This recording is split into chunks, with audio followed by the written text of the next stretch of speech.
we ready? While you think about that, let me give introductions of our panelists here.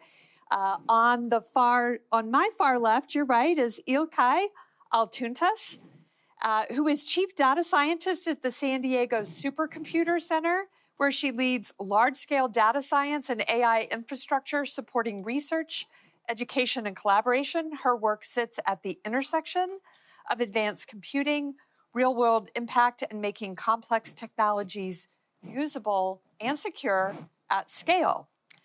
Next to her is Michelle Fishthal, who is the Vice Chancellor for Institutional Innovation and Effectiveness at the San Diego Community College District, where she's leading district-wide strategy, data, and emerging technology initiatives across multiple colleges. Her work centers on the human and organizational infrastructure for responsible AI integration, including faculty collaboration, AI literacy, and governance practices that support equity and student success. Next to her is Dawn Daves-Rougeau. Dawn is Senior Advisor to the California Community College's Chancellor on workforce development, strategic partnerships, and generative AI. He works at both the system and regional levels to connect education, industry, and policy, helping ensure AI adoption expands opportunity and aligns with California's workforce goals. And next to me, to my left, is Sean Hawes, who serves as Chief Operating Officer for the IT Division at San Diego State University, where he oversees strategic alignment of operations, resources, and execution across a dynamic technology landscape, with a focus on operational maturity that enables sustainable growth, effective service delivery, and innovation at scale. So we have 4 people here who are focusing on scale and in many exciting ways, cross-system collaboration. Remember, whether we were ready or not, we have promised candid conversation.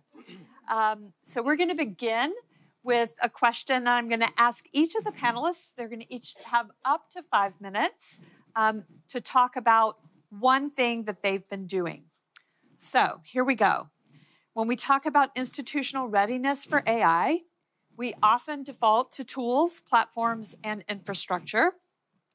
Yet, as we've already been talking about today, readiness also depends on people, governance, shared norms, and culture. So, your question is, for each of you, from your perspective, what does true institutional readiness for AI look like today? So I'm going to ask each of you, try if you can, to describe one, the most important initiative or collaboration you're involved in that's helped your institution move toward readiness, whether that's building, establishing infrastructure, strengthening governance, supporting faculty or staff learning, or enabling cross-campus or cross-system collaboration. What impact have you seen so far, and what's been harder than expected? So Michelle, I'm going to invite you to start. What's one initiative? One. So everything is completely interconnected. So I might have to weave a few together that equal one. So I want to start off with, I am with the San Diego Community College District. So obviously we are local. We have 4 colleges in our system. We serve over 80,000 students. I am in the district office. And the office was actually created 3 years ago. My anniversary just happened, February. So in February of 2023. But it was envisioned in 2022 before the explosion of generative AI. My portfolio includes strategic planning, district institutional research and planning, and emerging technology, a couple other things, and emerging technology and innovation. And so I started in February of 2023.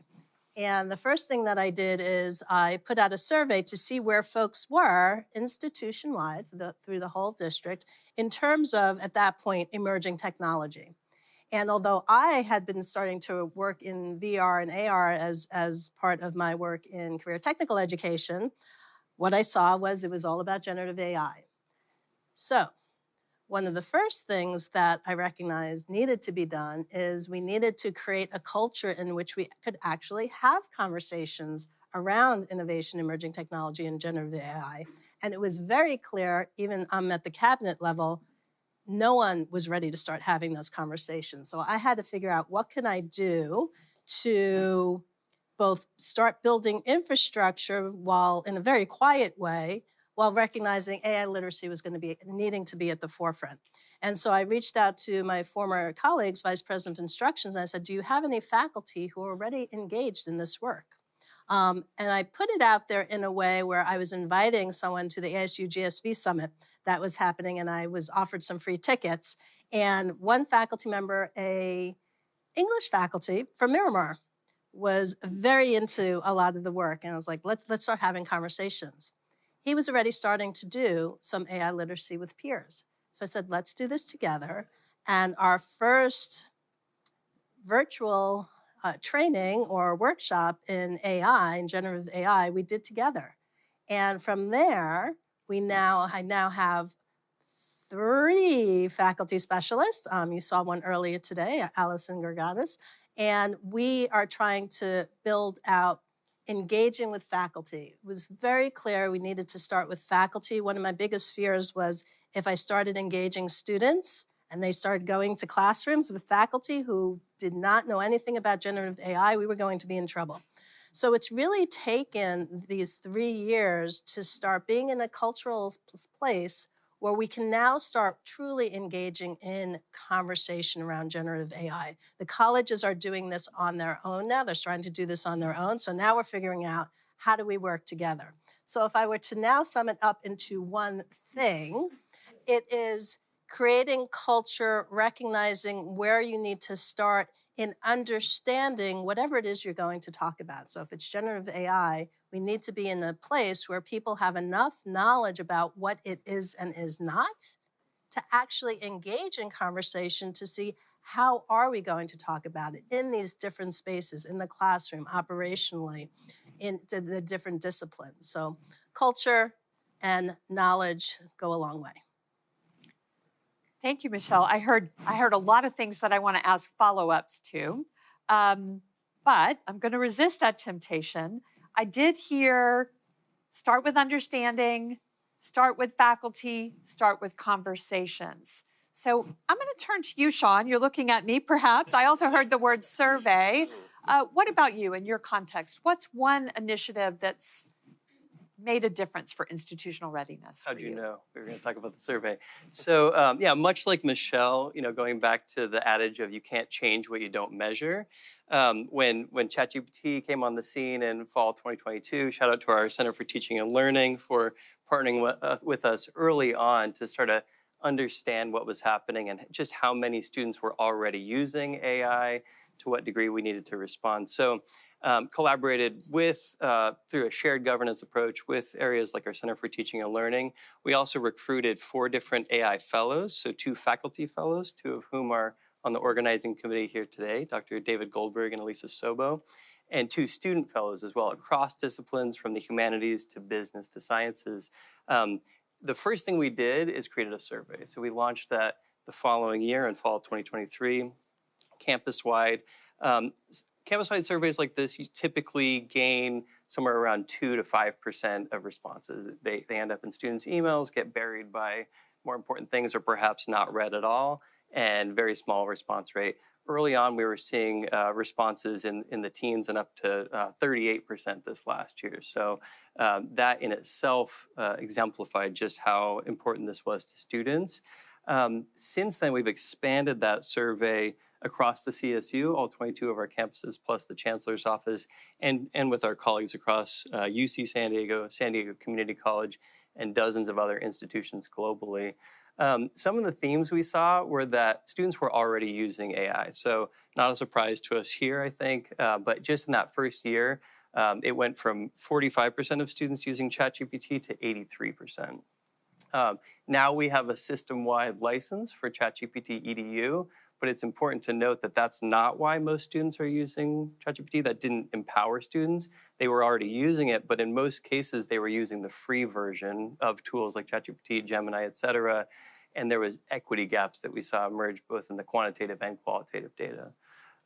So expanding on that, that's been one leg of a 3-tiered stool of needs assessment, but also training and resources, which I'm happy to talk more about, our micro-credential and some of the foundational elements that's provided, as well as access to tools like ChatGPT Edu, and many others, as well as some homegrown tools as well.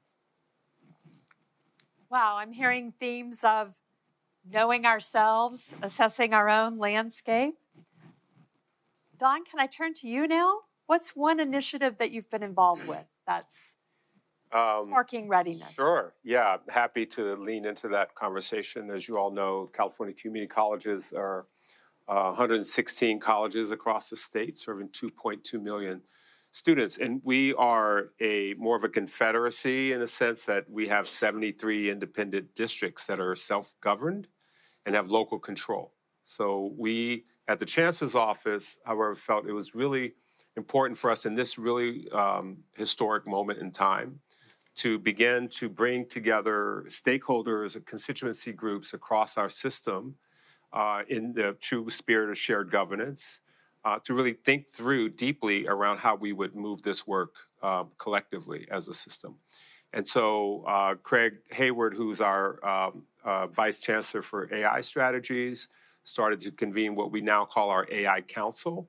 And so we were able to have a space on a regular basis where a broad representation of roles and faculty and students, et cetera, were able to really talk about these issues. Out of that came two big sort of guiding principles documents. One is our humans principles, which really talks about algorithmic oppressions. We want faculty and students and staff to know when AI is being deployed, how it's being deployed, how it's affecting them, and have options to opt out when it makes sense out of those tools, right? And that's a sticky space, right? Because we want folks to lean into the tools, but we want folks to really think deeply about why they would opt out of those tools. The second one is our people's principles, which is really talking about how we are looking at AI and AI literacy. So AI is a tool, it's not a person. Right? So we often, we love to be polite to our AI tools, at least I hope we do. But that's a human attribute that we are deploying into a technology tool. So we have to really sort of think about that. We talk a lot about this concept of keeping humans in the loop, which I've shared is, it almost feels like we've sort of handed over the environment to the bots, because we are saying we have to keep humans in the loop instead of us having to understand how the AI is being deployed in the work that we are doing. So I would often, ask that we kind of rethink that concept and rephrase that somewhere down the line. And what's important about that work that's come out of the AI Council is that Chancellor Christian immediately said we needed to launch a number of AI literacy initiatives. So we have 4 of those, the first of which is AI literacy for our faculty.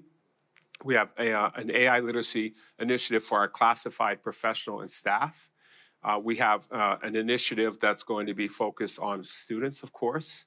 And then the fourth piece is that community part. So how are we, as 116 colleges representing all regions across the state, leaning into supporting our community partners, whether it's small and mid-sized businesses, whether it's nonprofits, community-based organizations, local government agencies, et cetera. How are we bringing the resources that we're generating and curating into that community space? And that's really an equity play.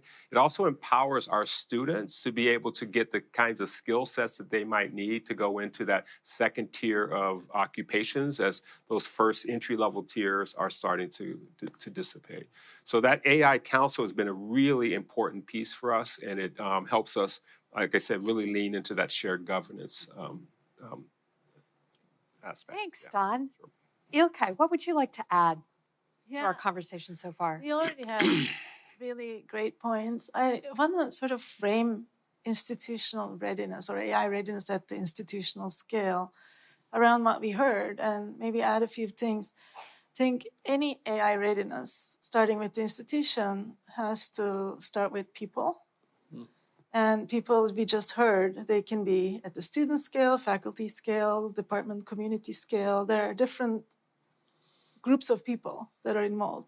And then what are the workflows, processes that we are having to build or reinvent or transform to create the people's culture and solve particular questions, what problems we are solving to understand those. And then as we solve those problems, how are we governing assets around these problems? And how do we build an enabling infrastructure for it? Of course, San Diego Supercomputer Center, UC San Diego, I'm coming from an infrastructure building traditionally organization, so we have to really think through how do we build an enabling infrastructure and the superstructure around it so we can actually solve problems in different parts of the society, and education is a big part of it, both research and education. So we ended up, I think, traditionally also we are a very broadening access-oriented supercomputer center within the general national landscape as well. So we really think of it as a phase of can we work together to understand the challenges that we are facing and how do we support and create those, because readiness needs innovation.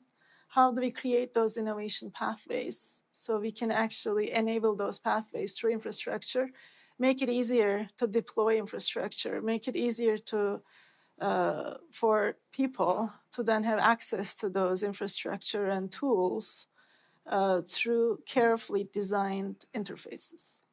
And we heard all of this in the comments, but it's just that this is our sort of architectural, sort of infrastructural way of looking at it. So I can mention some of those later. Wow. So we have really laid out here the importance of starting with people.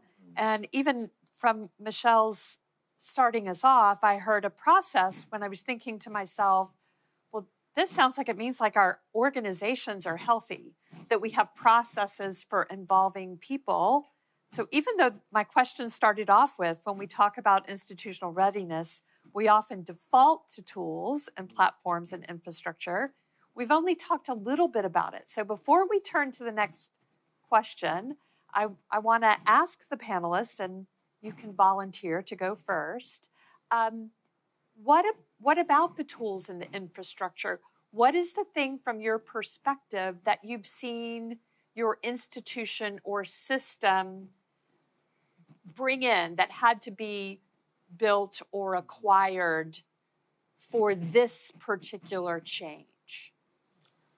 I'm happy to jump into that. You know, I started my career as a high school teacher and then university administrator and faculty. And what I've always wanted as an educator is something that if I went to a conference, I wanted to come home and be able to deploy something immediately, right? And I think that is so essential. We go to a lot of conferences, we spend a lot of time learning from each other, but then we get back to our busy lives and it's difficult to unpack those resources. So we were really fortunate because we have two faculty, Fabi Torres at Glendale College and Ethnic Studies faculty, Scotty James, who's an online teaching faculty instructor at Santiago Canyon. And they had been working with Dr. Christina Serrano at UC Berkeley on the utilization of PlayLab, which is a tool that allows you to build your own chatbots, a nonprofit company. I say all of those things because it's important, right? A nonprofit company that really is leaning into the values that we have as educators. We were able to showcase that tool in a 45-minute session, which usually takes about 6 hours over a few weeks, a couple hours a week, to our faculty professional development group. And they were so inspired by that. We were then able to push out a survey to the field, say, who wants to learn to build your own chatbot? And we had 450 people sign up in 10 days. 250-something people actually went through that first cohort. And what's powerful about it, it's a closed system. You get to upload open educational resources. You can train it to your own personality. You can tell bad dad jokes, right? So my daughters hate my bad dad jokes, and that's okay too. But, you know, it was something we could push into the system. And Michelle in the district, San Diego Community College District, actually, some of their folks went through that training, and then they were willing to invest some financial resources. PlayLab was providing those resources to us initially for free for the first year. And that's the kind of, I know we're going to talk about this at some point. But that idea that a partner is going to put some sweat equity into play in order to allow us to really effectively utilize these tools, understand the tools, et cetera, and then give us the support to scale And that's where we are now. We're going to do train the trainer. There's an interest that's coming up from the field because we've been able to see the impact. And now we're going to do a research evaluation, a third-party evaluation on the tool to make sure we have the right data that we need to be able to justify that financial investment. And the last thing I'll say about that partnership is that it's not just about the static tool. So the conversations I have with them is like, okay, well, chatbots were great then, but what's the next thing that we want to help you be prepared for? And at that point, it was agentic AI. That was a year ago that we were having that conversation. Now we're talking about robotics and quantum and fusion and so forth. So how do we have thought partners that are willing to give us tools, but also help us think about what the future looks like before we invest our really valuable public assets and dollars into purchasing? Thank you. That's a great example. Ilka, you want to? I think this is a Partner really with that? important point that I want to build on because it's really about the muscle of readiness, right? It's the ability to adapt and evolve. That's where we are with AI in any industry. And it's really important when you talk about education because students are also coming from different backgrounds and there are access to AI and ability to actually take advantage of it comes with the cost of, making sure equity is accomplished and established in these processes. And when we talk about that one thing that, we were talking about, I think making sure, for instance, even between the college system, we can link research infrastructure to education has been an important accomplishment over the last couple of years. And it's evolving. The model is evolving as well. Because instead of having these big supercomputers that, only researchers can have access to, what we ended up building is this national scale structure, networked, by taking advantage of actually regional education networks. So campuses and researchers can add their resources to it and get the help they need to actually use that type of capacity and build the processes for the right problems and with the right functions on top of those. And after that, we noticed this was also a part. You still need some technical staff to manage and things like that, which is still needed, of course. But on top of that, how do students take advantage of it? How do we actually ensure students can come through their browser, have access to not just the computing or other resources, but also research level data, things that they cannot do through their laptops or in a library resource. How can they actually use their browser to look for those learning resources, data sets, class materials, and educators too, find these and use within their own classes or within their informal learning or in the form of data challenges that they can actually apply in the form of hackathons and things like that.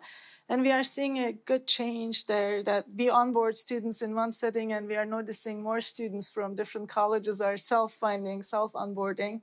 So we really were able to bridge UC students with CSU system students through these and bring them together to solve the societal scale problems together, to tinker together, to form groups together. I think collaboration, enabling that type of collaboration will be very important. It's a great example of better together. Before we turn to our next question, Michelle, Sean, anything that we need to get on the table that we've overlooked perhaps that our audience might appreciate around readiness with technology or infrastructure? I'll mention briefly that a big theme that we're seeing both in conversations with faculty, students, and staff, but also through the data that I mentioned is a lot of anxiety around workforce. I know we spoke about this throughout the morning in terms of will my job be replaced, supplemented, supplanted, et cetera.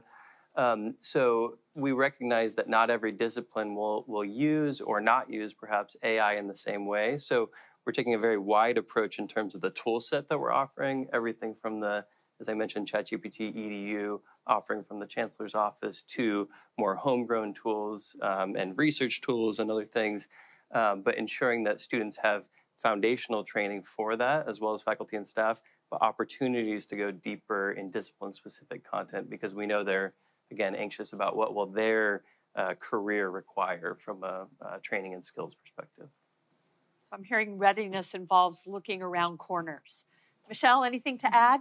I do. I'm going to end up leading into your next question. Great. If you want me to.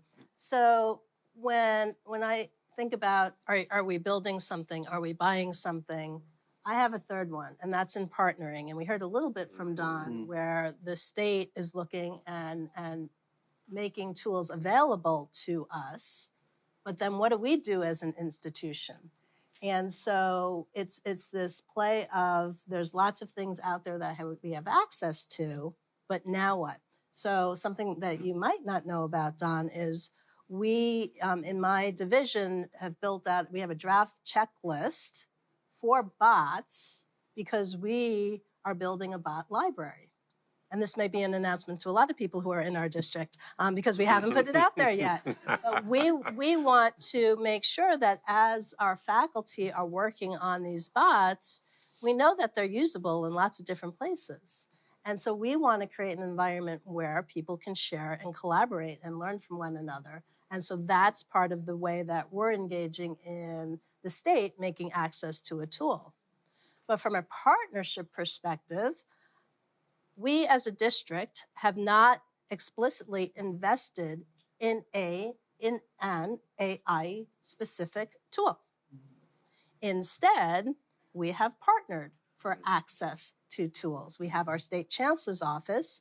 On the Supercomputer Center, we have a node, and we've got a few faculty testing out the NRP on that node. And then we've got our relationship and partnership with SDSU and UCSD in our San Diego Equity Alliance, where we're partnering, as you heard, on the survey. But we're also, and I know, Sean, you'll probably talk about the AI literacy micro-credential, we're customizing something they created for our folks. And so when I'm thinking and we're thinking about infrastructure and technology, I don't have a budget currently for technology. Now, we've got 4 colleges who may have some budgets, but that's another cultural thing. We have to figure out how are we working together on that. So without a budget, what I recognized was I need to collaborate and partner with people. Yeah. So it's a partnership perspective that's really important for how we're engaging in tools.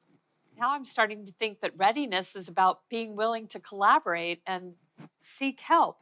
So Michelle's just made a wonderful bridge into another one of our questions, and I'm going to pause. It's build it or buy it, if this were, I don't know, a Jeopardy category. As higher ed rapidly moves from experimentation to scale, our institutions are facing a familiar strategic choice, whether to buy AI capabilities through large commercial partnerships or contracts with OpenAI or Google, for example, or to build shared public infrastructure locally. Mm-hmm. Each approach carries trade-offs around speed, cost, ease of adoption, possibly also sustainability. Briefly highlight other build versus buy AI decisions, or let's highlight more of them from our institutions and reflect on the upsides and downsides of that approach. Any other examples of build versus buy? Well, Sean, you all bought, we borrowed. We did all of the above. Yes, I think it's a combination of all of those yes. things. Yes, yes. Well, let's just to make sure that our audience knows, let's voice what it is that's been bought. Sure, yeah, I can speak to that. So the reality is a lot of the tools that we use at SDSU and across the CSU, and I'm sure many other campuses, are already included in our contract. So for example, Zoom, we use Zoom Phone. Zoom One is kind of the blanket term. That has Zoom AI Companion. So that's not so much on the generative AI side, but certainly uses some of these same technologies to aid, certainly in areas of equity as well, helping speakers to identify, are you being inclusive of your audience, et cetera. There's other tools like Google Gemini that are included in our Google Education Suite, Copilot included in some of the security tools we use, others that are system-wide. But we have certainly partnered with San Diego Supercomputer Center and UC San Diego and Community College District as well on building some of that content and also piggybacking on tools like Triton GPT. And thanks to the California Education Learning Lab for helping to support not only the skills and knowledge development that we needed for that, but also the physical GPUs, both contributing to the Supercomputer Center, but also to some of the resources we have on campus. So really, definitely a hybrid approach across the board. But I think you asked a question about what are some of the liabilities of both. So just briefly, I'll mention clear liabilities in going all in on one vendor or corporate partner, knowing that these pivots can happen quickly. We were just talking about some pivots that Niantic made with the tool they used for Pokemon Go, and we were very invested in that, and they sent us an email a couple months ago saying we're sunsetting that. So these things can happen. So a wide variety of tools from the kind of corporate partnership side. And then the disadvantage, I think, to building your own is that the hardware can age very quickly, takes a lot of expertise to keep them up, et cetera. So hybrid. Build it or buy it. Don, you want to jump back in?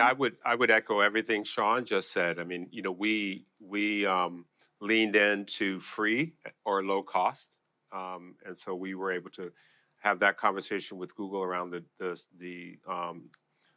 student data privacy enterprise version for Google Gemini and Notebook LM.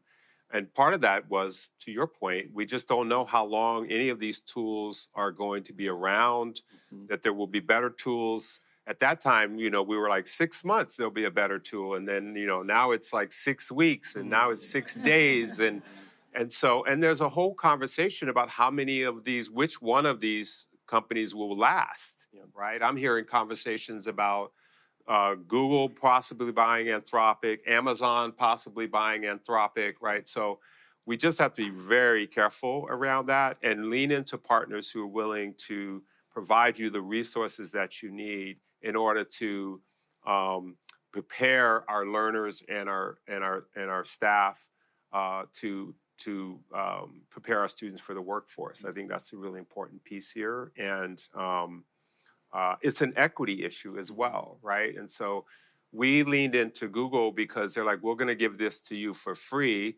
And at that time, they weren't, anywhere close to being the best model, but it did allow us to make sure that all of our districts, if they want to turn it on, had access to it so they could provide that to any student and faculty staff in their district that wants to have it. So we're more complex because of our 73 district structure, right? So each district will make that determination, but we wanted to give them that option. So I would say build it, because if I would have to project out into the future, I would say build it. And I would say build it because we have access to the tools and technology infrastructure, and through organizations like the California Learning Lab, we are sharing that knowledge and those tools collectively. So thank you, Lark, and you and your team for all the work that you all are doing in that space. So that's the model. We can build it if we work together. We're California. I mean, what else do we have to say, right? Yeah, so. Okay, I'd love to know if you have something to add to this conversation about building versus buying. There is the inconvenient truth that not everyone can buy. And I think it's important to also consider, as we buy or build things, to try and democratize models based on, we heard, partnership. Even if we have to buy things, how do we create pathways that everyone has access to it? And this doesn't turn into a public service profit scheme. And we are talking about education here especially, but any societal system like this, how do we integrate technology in a way that is manageable and is democratized? I work a lot on fire too. It's a similar problem actually. And agriculture, like we have it everywhere, right? So the approach, I think, can we buy the right thing if we have to buy? And we can be sure it can't be built. And if you're buying it, is there a business model that actually reduces the costs down at the student scale? Mhm. And everyone has a way to benefit from it. I feel like there are also those type of systemic things to consider in those buying, which are very hard problems. But so from a national approach perspective, for the most part, our approach has been partner with regional education networks, partner with ecosystems that actually support the collective, and try to build, as I mentioned before, underlying infrastructure to actually enable so that we can build, even if there are things that are being added through purchases on there. There are alternative models that we can learn from and build on the side. So it gives the similar experience to anyone who needs that access. Thank you. Not everybody can buy, and if we're going to buy it, can we buy? If it can't be built, are we going to buy the right thing? All right, so let's turn to one more. Michelle, you want to Can I add just something? add, I think it's really important to say these are really hard organizational decisions. And the reason, at the district we haven't made a purchase is because I'm looking at I would bug him all the time. Do we have an MOU for Play Labs? Because there are a lot of faculty using this. What's going to happen? I'm afraid to invest in this.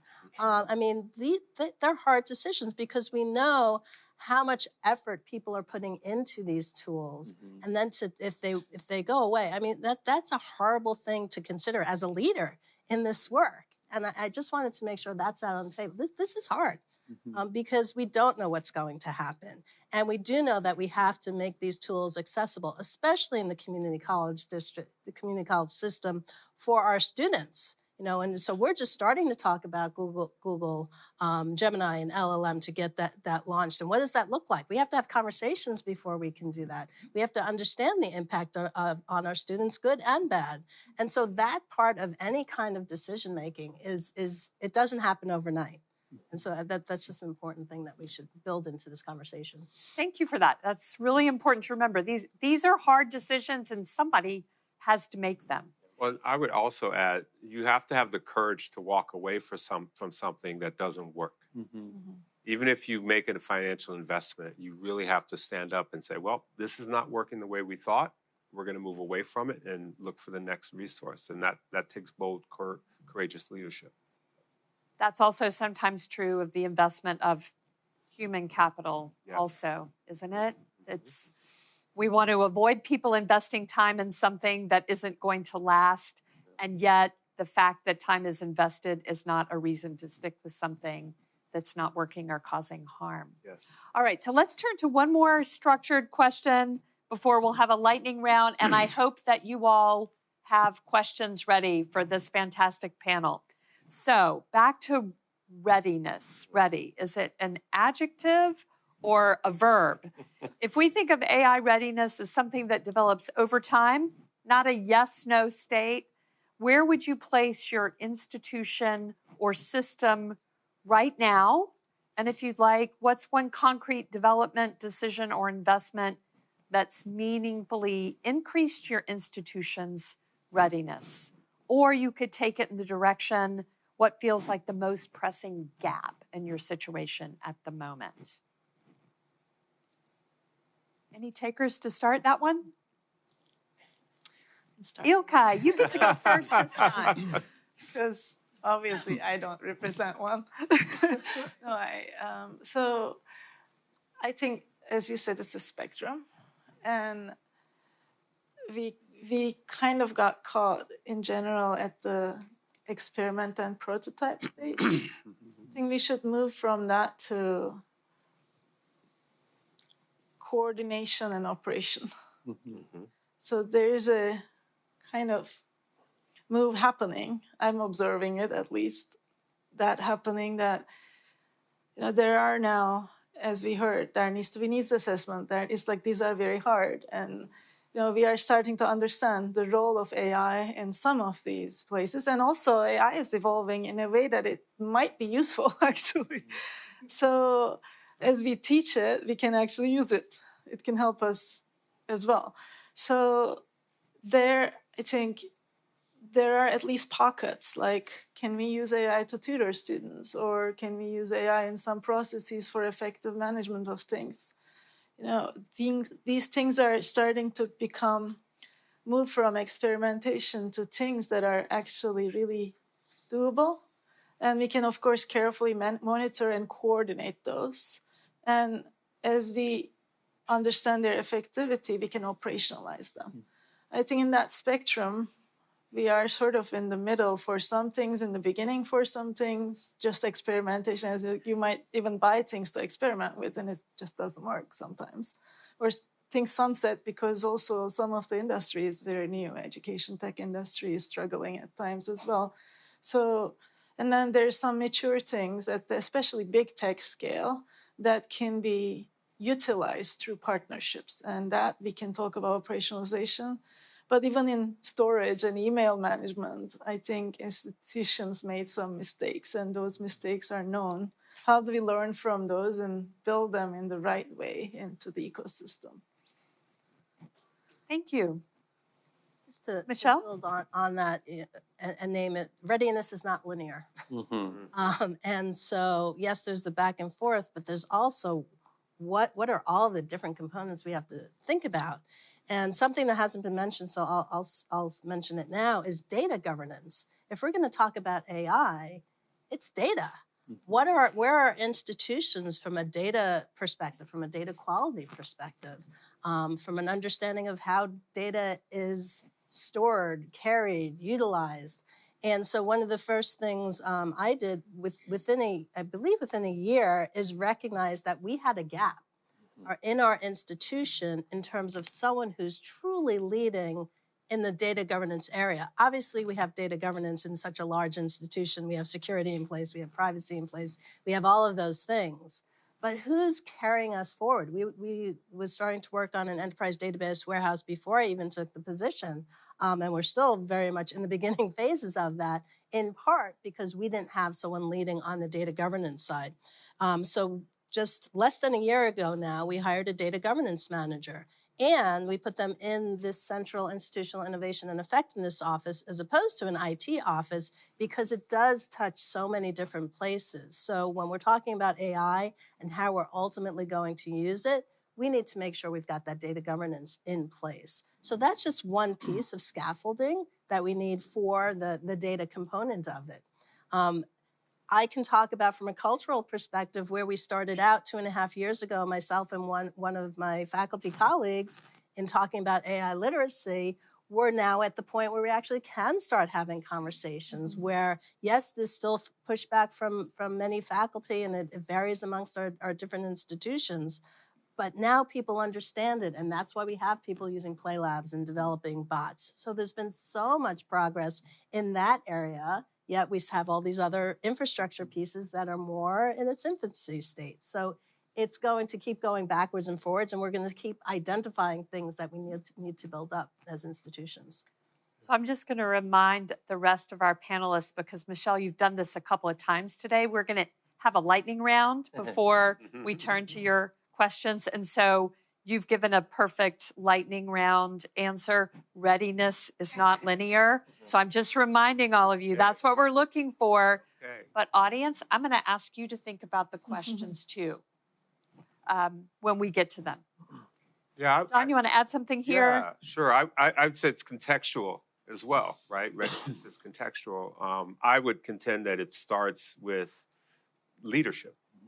If you have the right leadership in place, then you are, as an organization, as an institution, in that first stage of readiness, because then you can mobilize your staff, your faculty, your system, in our case, to move and lean into this technology and what's to come. My background is in part as a community organizer, and a track coach. So I love to mobilize people, and I love to build teams. And so we, through Chancellor Christian's leadership and Vice Chancellor Tony Cordova and Workforce Economic Development Division, have invested in 13 AI fellows. So we have 3 of them here in the room, Dr. Par Mohammedanian, Hung-Ling Yang, and Dr. Jacqueline Hester. And they come from a range. One, Par is a life science faculty. nursing. Hong Ling is classified professional who leads in machine learning and coding. It does a lot of tech stuff for us. And Jacqueline Hester is in public safety, looking at the integration of AI. And those fellows cut across a lot of different areas and focus, and they're distributed across the region. We had such a high request for that, or high number of applicants, we started creating other roles. So we have our AI special advisors, and they come to our digital center for innovation technology, or innovation, transformation, and equity. And Alison Readiness over here is helping to lead a lot of our work with our librarians in that space. We also provided folks a way to stay engaged. If they applied, we made them an AI change maker. So we have 110 plus of those folks all over our system who we can call upon through an intrinsically motivated position, because we don't have a lot of resources at this time, but they are leaning into work around critical issues such as AI and English, et cetera. And so we have this structure that we are trying to build where we can both, through the AI Council, as I mentioned, provide guidance and resources from the system level, but also how do we tap into the deep bench of talent and expertise in the field. And we did an AI landscape analysis last year. This time is a 165-page document, and that doesn't count all the links. And so we've actually asked JT Tarantino, one of our fellows, to use AI to unpack it and repackage it for us so we can actually see what's in there. And it's around policy, it's around resources, it's around people and systems. Those are the 4 big domains that we are leaning into this work around. So I think, when you have folks in the field who are ready to roll up their sleeves and get to work and have already been doing that work, and you have leadership that will empower them without getting in the way of the work that they're doing, then you can really move a system, and then that's when you have readiness.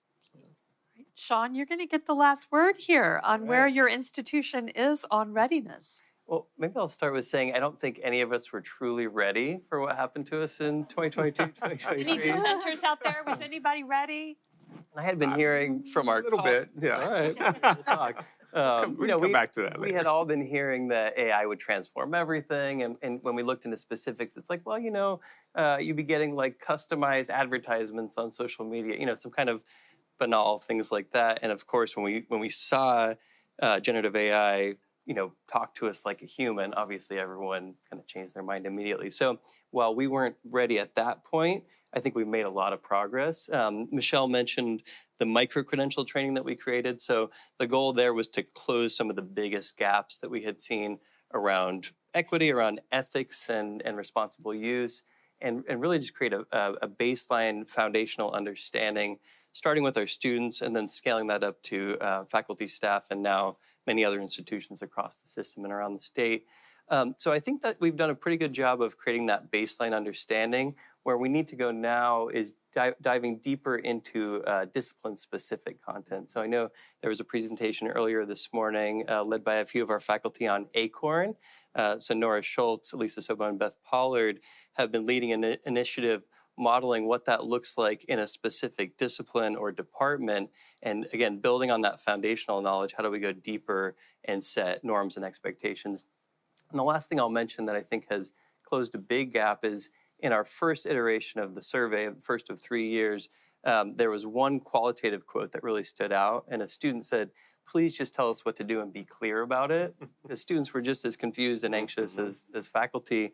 And one of the things we did through a shared governance approach with our University Senate, with our Center for Teaching and Learning, is establish a norm that faculty shall include syllabus language within each syllabus for each class, stating whether AI is allowed. Can it be used kind of throughout the course?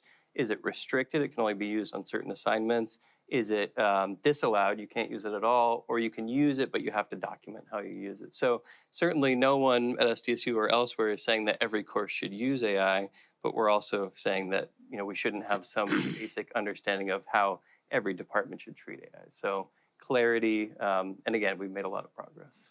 Be transparent. Yes. All right, so we're going to have Q&A. I've been promising that, but first we're going to do a lightning round. Now, our panelists have seen these questions, but I'm going to give them, and I'm going to pause a bit, and I'm going to charge you to think about what your answer would be.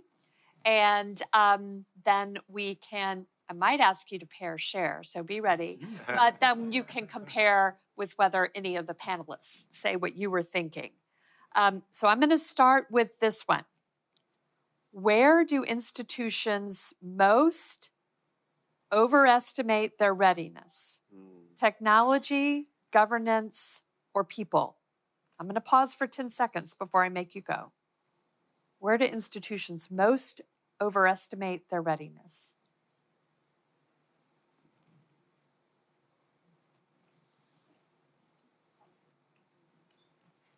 Ilka, you ready? I say technology. Technology. People. The unlearning gap. The unlearning gap. It's not. That might be a question for somebody to follow up with. I think governance. Governance. Not to be the out, just the provocateur, but speed round, governance. Was there anything that you didn't hear that you thought you were going to hear? You can just popcorn it out. Budget. What's that? Release time, buy-in. Okay, Yep. Let's go to the next question here. What is one signal that tells you an institution is not yet ready to scale AI?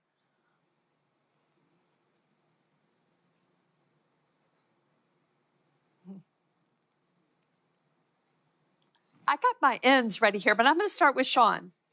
I would say over-reliance on AI detection, and to paraphrase, I believe she was a student on the previous panel, abstinence only is not a strategy. Giselle, thank you. I'd say the lack of a governance body. People not knowing what AI is and is not. Then AI adoption happens ahead of institutional adoption. Would you say And that again? AI adoption by students and staff happens beyond institutional readiness, before institutional readiness. Before the institution is ready. Nice. All right, we have one more, and then it's your turn to ask questions. What is the single most important capability campuses need to build in the next 18 months? I'm going to give you 10 seconds here. Most important capability campuses need to build in the next 18 months.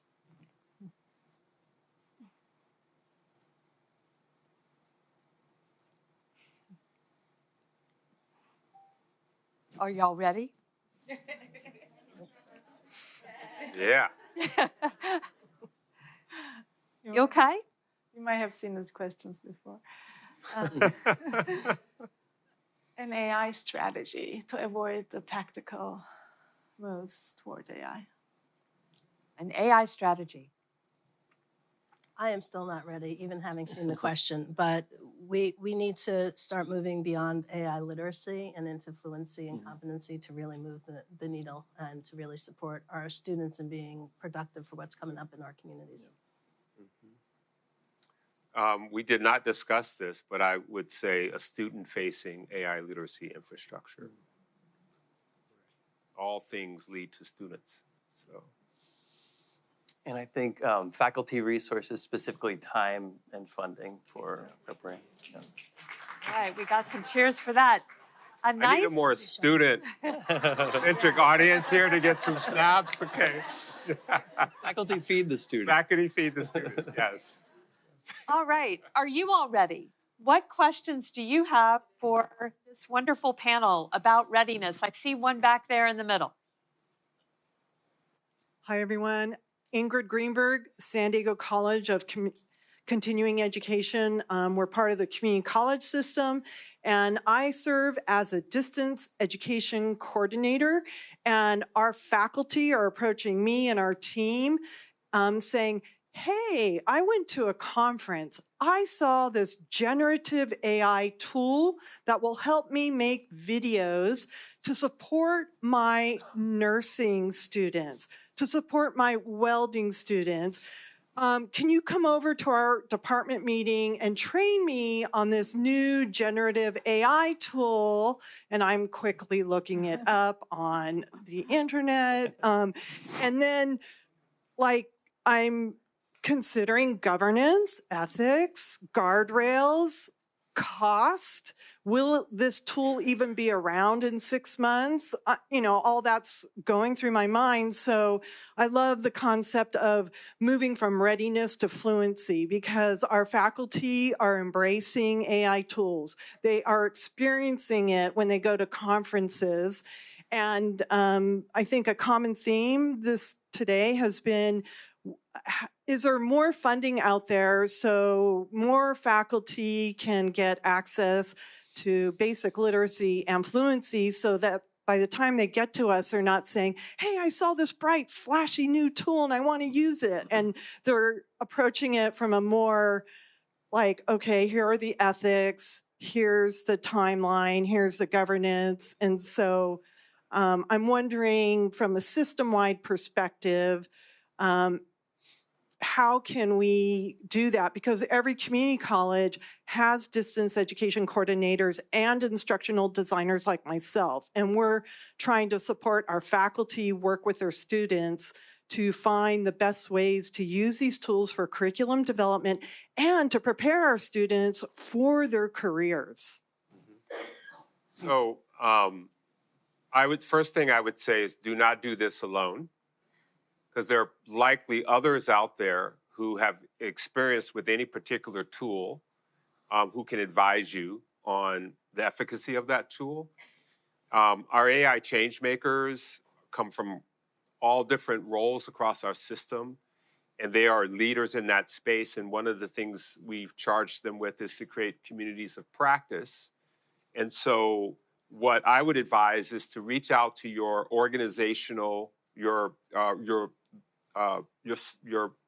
the committees that are, the structures that bring together like-minded people. So distance learning coordinators, right? Get those folks together and say, okay, here's a tool. Find out other tools that do the same thing and put an advisory group together. Invite those tools to come to you and do a presentation. Find others who have used the tool, staff and faculty, and find a student who's been exposed to the tool, have them do testimonies. And then create a rubric to evaluate. And any of the tools that meet the measure, the cut score on the rubric, invite them to do a pilot. And press for them to give you the resource for free during the pilot phase. Yeah, so that would be my advice. And if it's something that you want support from the chancellor's office and all of our system-wide offices or your district office, I think we can make a commitment to support that work. I see a question over here.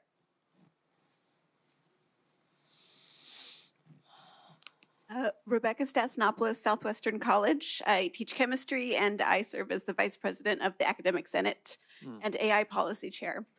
I'm not sure if this is a question or more of a comment that I'd love to hear your guys' thoughts on, but sometimes AI feels like it's a tsunami that's hit. And as faculty, we're trying to engineer life rafts with floating debris and whatever life preservers are floating around. And it's a lot, right? Faculty go above and beyond all the time.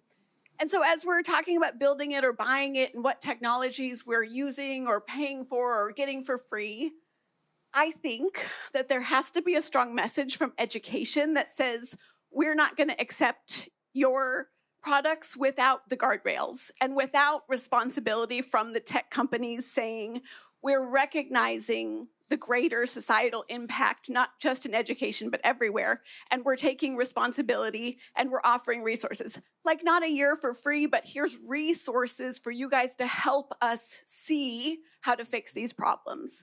And while it's great that we get to play, I love Play Labs, but we need more than a year of free software that they're ultimately gonna make money off of because people are gonna pay for it later. We need to set a standard that says, you guys are devastating our industry.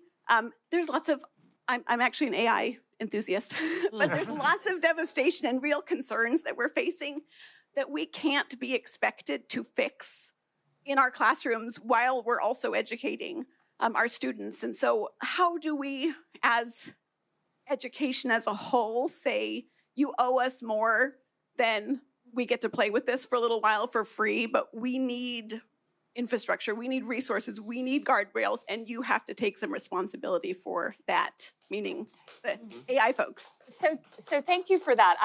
I'm wishing one of my colleagues from the CSU Chancellor's Office was here. But do we have any concrete examples we could share of where, because I suspect that some, maybe not enough, but some guardrails have been put up through these partnerships. Does any of you have any examples?